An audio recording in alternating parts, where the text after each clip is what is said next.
अस्सलामुअलैकुम, कैसे हैं आप सब? उम्मीद करती हूँ सब ठीक-ठाक होंगे और अल्लाह का शुक्र है मैं भी बिल्कुल ठीक-ठाक हूँ।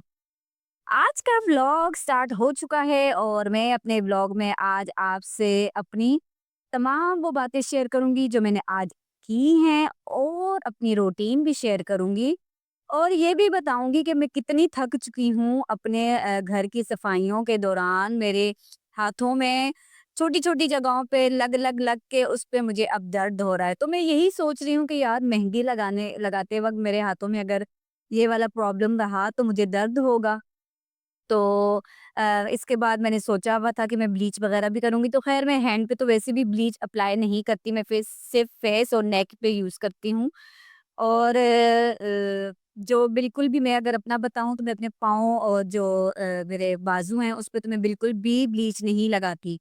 तो मेरा यही होता है कि फेस और नेक को ही किया जाए क्योंकि मेरे माशाल्लाह से कलर थोड़ा-सा फेयर है तो इसमें मुझे इतनी ज़रूरत नहीं पड़ती। तो हाथों पे मैं अप्लाई तो इस बार और नहीं कर सकती कि मेरी जो है हाथों पे बहुत जगहों पे दर्द हो रहा है लग-लग के। तो इसके साथ ही मैं अपनी आपको रूटीन भी शेयर कर रही हूँ और इफ्तारी तो ख़ैर बनी नहीं थी because of I am so tired और इस वज़ह से मैंने सोचा क्यों ना सालन रोटी ही बना ली जाए। तो अंडे आलू बना रही हूँ साथ और साथ-साथ में ईद की प्रिपरेशन भी कर रही हूँ। मिर्चें वग़ैरह जो हैं ज़्यादा सारी काट के उनको चॉप करके रख रही हूँ और लहसुन अदरक का पेस्ट भी बना के रखूँगी। इसके साथ ही मैं आपसे ये भी शेयर कर रही हूँ कि हमारी जो सफाइयाँ हैं वो अरूज पे हैं बिल्कुल और जब हस्बैंड हज़रात घर पे होते हैं तो ये खींचा और तानी वाला जो काम होता है ना कमरों की चीज़ें जो निकालनी होती हैं और फिर अंदर करनी होती है भारी भरकम जो चीज़ें होती है जैसे फर्नीचर में ड्रेसिंग खींचना, साइड टेबल्स खींच के आगे पीछे करना तो वो उस तरीके से ना वे हस्बैंड का वेट करना पड़ता है। तो वो जब आते हैं तो उसके बाद ही सफाइयों का कुछ दौरानिया शुरू होता है। तो हमारा इस बार थोड़ा लेट हो चुका है।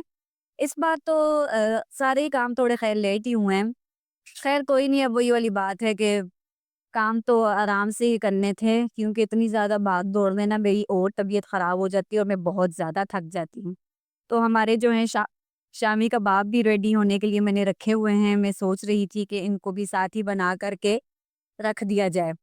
तो ये है कि मेरी साथ-साथ आपको अपनी मेरी रूटीन भी शेयर हो रही है। आप भी बताइएगा कमेंट सेक्शन में कि आप अपनी जो है सफाइयाँ कब स्टार्ट करते हैं? मेरी कुछ रमज़ान से पहले होती हैं, थोड़ी बहुत जो ज़रूरी होती हैं। और जो सही मेजर जो सफाइयाँ शुरू होती हैं वो होती हैं ईद से 2-4 दिन पहले। तो मैं यही सोच रही थी कि रमज़ान के फ़ौरन बाद से ही ना जैसे रोज़ा रखते हैं तो फ़ौरन बाद उसके काम शुरू कर लिया जाए तो वो ज़्यादा बेहतर रहता है। आपको पता है मेरी काफ़ी ऐसी चीज़ें हैं पेंडिंग में जो 1 से 2 चीज़ें हैं, जो मेरी अभी भी रहती हैं बाज़ार से लाने वाली हैं और मेरे बेटे की सारी शॉपिंग बच्चों की हो चुकी है, बस एक छोटे वाले बेटे की रह गई है। अ वॉच रह गई है, जो लेकर आनी है, वो मुझे कब से ज़िद कर रहा है कि मैं जाऊँ पापा के साथ और लेकर आऊँ। तो मेरी जो ज़्यादा जो इम्पोर्टेंट चीज़ रह गई है, वो जी मेरे रूम की बेडशीट।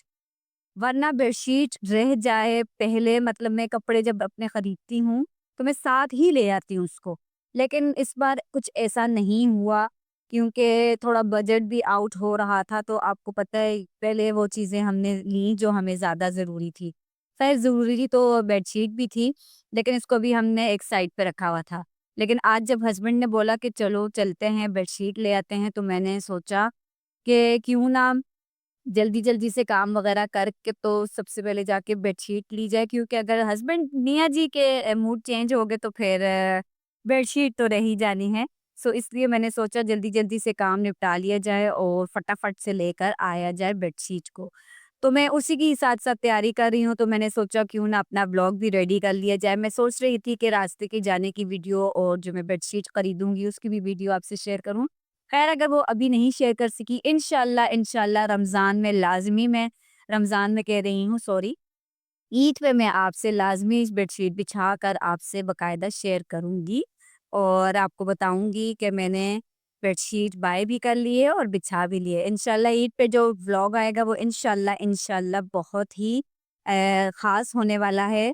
आपसे मैं तमाम वो रूटीन शेयर करूँगी, तमाम वो बातें शेयर करूँगी जो मैं ईद वाले दिन स्पेशली करती हूँ, और मैं ख़वातीन को कुछ और भी मोटिवेट करने के लिए 1-2 बातें बताने जा रही हूँ ईद की। ईद पे के व्लॉग पे बताऊँगी इंशाल्लाह। तो ये चीज़ें हम ख़वातीन बहुत पीछे छोड़ चुकी होती हैं, लेकिन हमें इन चीज़ों को उजागर करना होता है, जगाना पड़ता है खुद को। सो इसलिए मैं आपसे ईद के व्लॉग में इन बातों को डिस्कस करूँगी। तो मिस नहीं कीजिएगा मेरे व्लॉग को, ज़रूर देखिएगा और मोटिवेट होइएगा मेरी बातों से। मेरे ईद की जो मेरी जो होती है, ईद वाले दिन मेरी जो मॉर्निंग स्टार्ट से लेके इवनिंग तक जो मेरी होती है, मैं आपसे तमाम वो चीज़ें शेयर करूँगी, जो मैं करूँगी।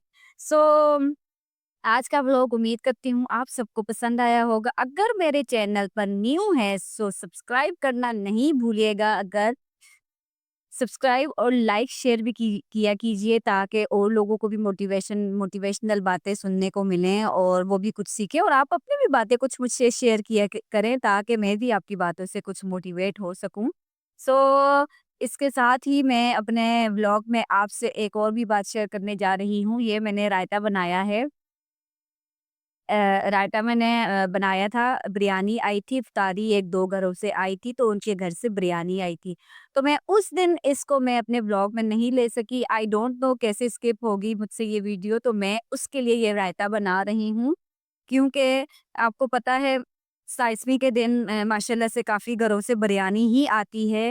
इफ्तारी के जैसे लोग जैसे बाँटते हैं, तो बिरयानी आई थी, तो मैंने ये व्लॉग में मैं डालना ही भूल गई, तो मैंने ये बनाई थी।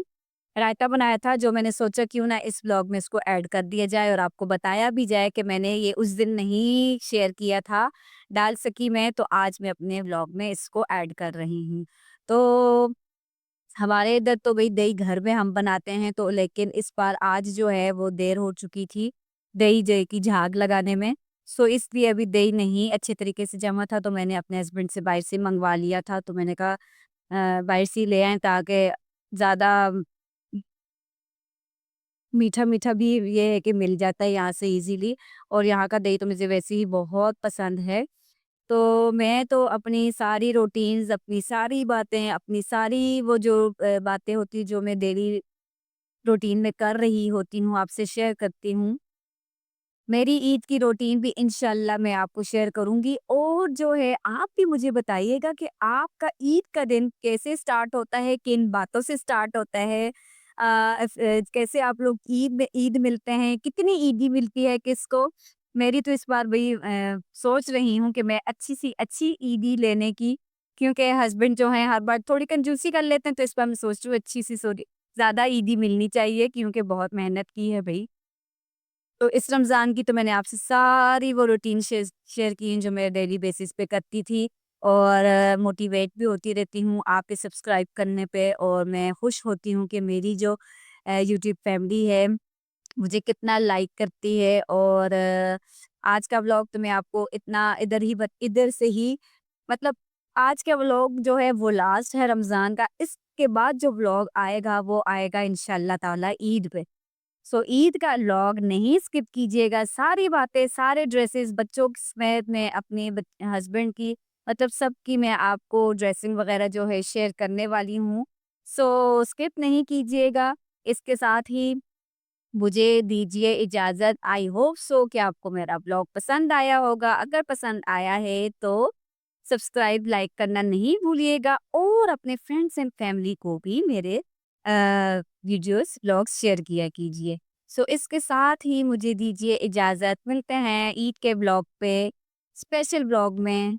तो दुआओं में याद रखिएगा। अल्लाह हाफ़िज़।